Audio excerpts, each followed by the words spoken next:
Now moving on to our next section, that is the bone grafts and substitutes. With the advancement of technology, there are multiple other devices such as substitutes which have actually appeared in the market, which actually helps and adjuncts to the bone grafts or autografts which was traditionally been utilized.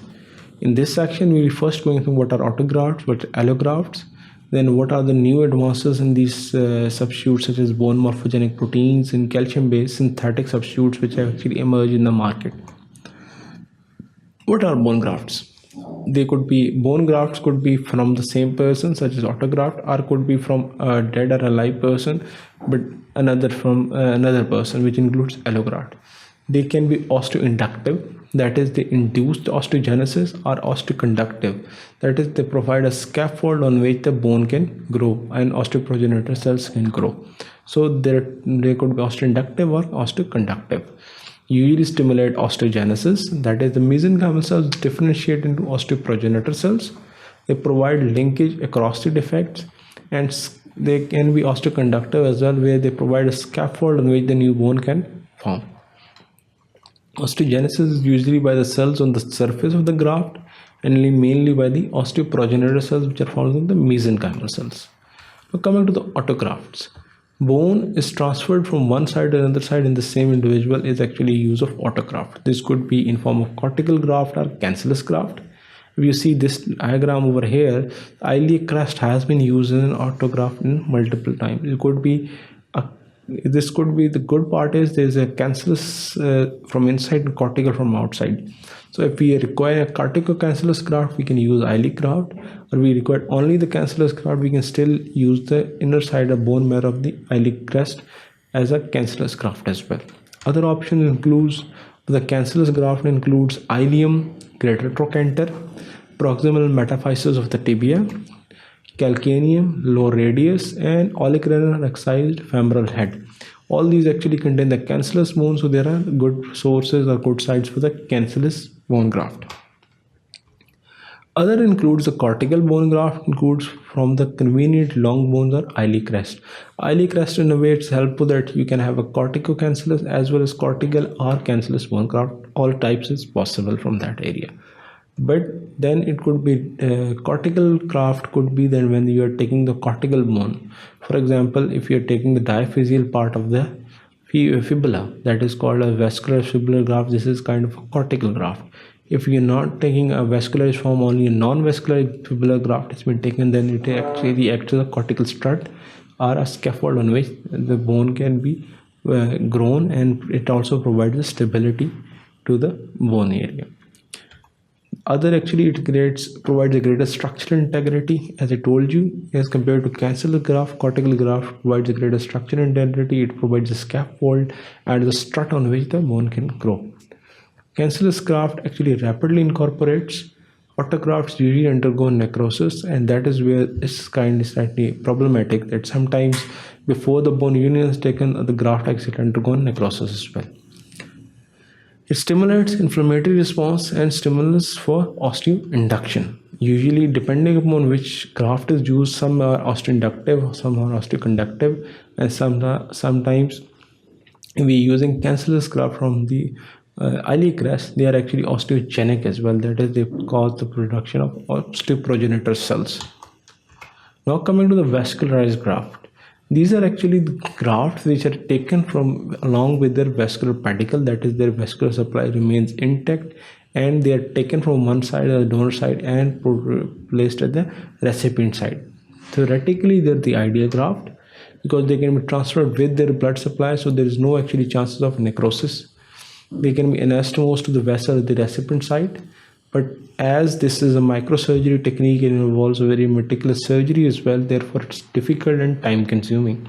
And sometimes vascular fibular grafts, you need a specialized plastic surgeon to actually do that for you, so that vascularized fibular graft can be utilized. Donor side includes the iliac crest, in which yes, crest can be used along with its one circumflex arteries. Fibula, most commonly used as a vascular fibular graft, and actually middle part or diaphyseal part of the fibula is taken with its peroneal artery, and radial shaft can also be utilized as well. Other includes the bone marrow aspirates. As you know, that graft could be either osteogenic, osteoinductive, or osteoconductive. Osteogenic means they have contained the cells which can actually proliferate to form osteoblast. Bone marrow aspirate is a classical form of osteogenic as well as osteoinductive graft, which can not only further itself undergo formation of osteoblast but also cause a mesenchymal cell to form osteoblast as well. Therefore, the bone marrow contains stem cells and osteoprogenitor cells which are able to transform into osteoblast in appropriate environment when stimulated. That is why bone marrow aspirate is actually osteogenic as well as osteoinductive. But it cannot act as an it's not a good osteoconductive graft because it cannot act as a scaffold on which the bone can grow. Therefore, aspiration of iliac crest influences osteoblast progenitors and variable results have been obtained. But overall, it's very much useful because it is osteogenic as well as osteoinductive. Now, the other options include platelet-derived activators. These include activators through the centrifugation of venous blood. As you know, that the platelet contains platelet-rich plasma. This can also be used as well. And this one centrifugation has been used. This platelet-rich plasma can be utilized as a osteoprogenitor cells, and osteogenesis can occur over there. Usually helps in the repairment of the bone, augments healing by the process in vivo, that is inside the human, and clinically there has been evidence of efficacy, although not yet available, not exactly proved, but yes, some trials have shown that it is good, but some have actually not proven its efficacy over the other options. Now, if we have an osteoporotic bone with a large segmental defect and we are going for some kind of a reconstruction, such as redo or surgery at knee, then allograft consists of bone transplant from one individual, alive or dead, to another of the same species. This could be stored in the bone bank. Potential of infection transfer, donor screen for malignancy, the sterilization via ethylene oxide and ionizing radiation. Allografts usually include inflammatory response in the host. Why they're important? Because they actually not HLA mismatch is always there, not completely of the same type. What happens is if you're taking a graft from a dead person, or if another person, although it have it's still a human being, but it will not exactly the same genotype as compared to the recipient. So there is always inflammatory host rejection response is always a possibility usually, but as therefore if we are suspecting this kind of a problem, then we go for autologous graft or autografts. Actually, how their antigenicity can be then reduced, there are different methods by which allografts are actually made more compatible. That is, freezing at -70 degrees actually kills them of the all cells, and there is only the structural calcium which phosphate which is actually present in the bone is actually retained. Then freeze drying is another method as well. Then ionizing radiation can be utilized as well to kill all the cells which is present in the bone. So only the structural aspect of the allograft can be utilized, and they can only be used as a osteoconductive purposes where they can provide a scaffold on which the bone can grow. But they are actually devoid of cells, so therefore they cannot incorporate themselves into new bone formation. Or it could be via demineralization or acid extraction. There's another method on which the antigenicity can be reduced. Therefore, they're used in reconstructive surgery, especially in revision hip arthroplasty or revision knee arthroplasty, especially. Now, with newer technologies have emerged, actually, these include bone morphogenic proteins. They are actually from the allografted bone, and they are osteoinductive. Although there are multiple, almost 18 different types of bone morphogenic proteins available, but BMP2 and 7 actually been authorized by FDA for the use in bone healing and osteosynthesis. And they can be used for the treatment of non-union, especially when the non-union was secondary to open tibial fractures.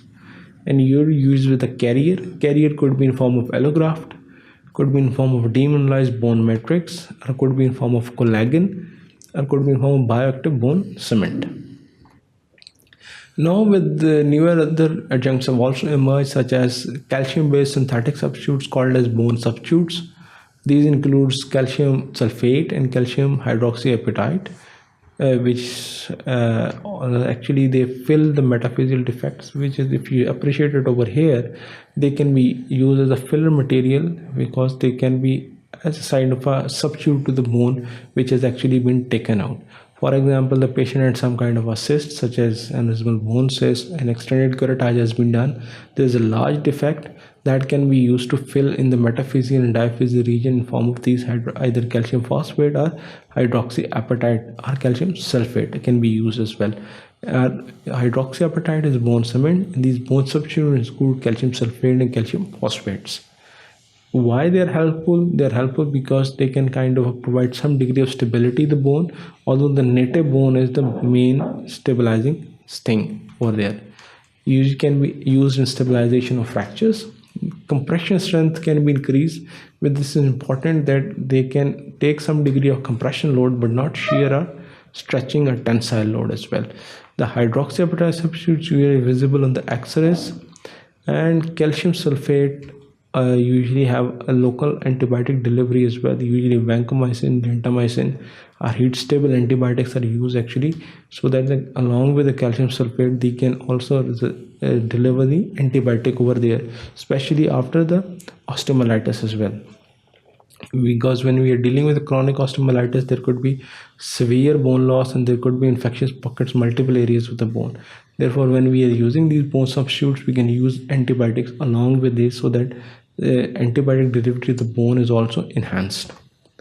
In this section, we have briefly gone through the newer technologies which have emerged. Traditionally, autografts have been used, which could be both cancellous and cortical.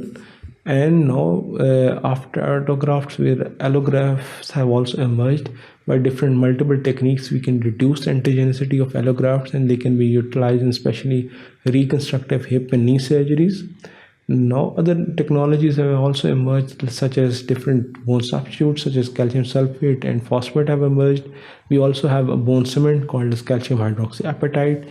And with the recombinant technology available, now we have bone morphogenic proteins, especially 2 and 7, which have been recommended by FDA for use in the bone healing, especially the non-unions and open tibial fractures. Thank you very much. Keep watching sqadia.com.